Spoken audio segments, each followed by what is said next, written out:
Башкалабыз Казанда 2 көнлек эш сәфәре белән Россиянең кеше хукуклары буенча вәкаләтле вәкиле Татьяна Москалькова булып китте. Ул республика президенты Рөстәм Миңнеханов белән очрашты.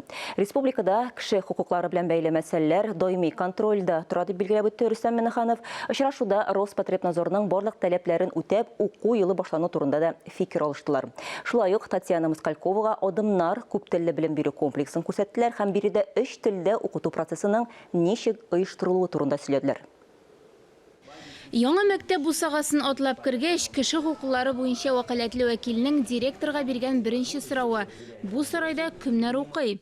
Все желающие могут попасть. По большому счету, да. Но обязательно разделяющую концепцию. То есть родители и дети должны понимать, что здесь изучение будет 3 языков. Татьяна Москалькованың сорауларына укучылар инглиз, рус һәм татар телләрендә җавап бирәләр. Мондый укыту башлангыч сыйныфлардан алып барыла.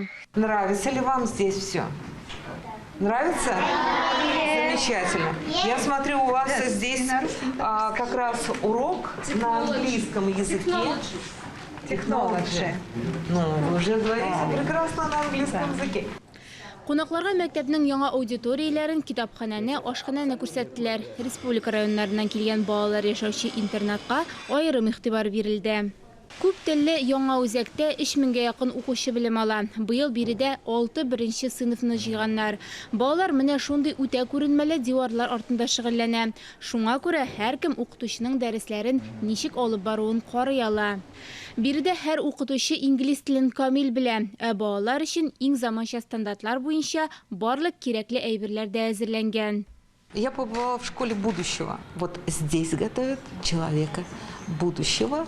Мин киләчәк мәктәбендә булдым. Биредә киләчәк кешесен әзерлиләр. Шул вакытта үз тарихын хөрмәт итеп, гырыф-гадәтләренә өйрәнеп, өлкән буын әтияниләрнең ирешкәннәрен аңлап үсәләр. Бу тәҗрибәне башка төбәкләргә дә таратырга кирәк.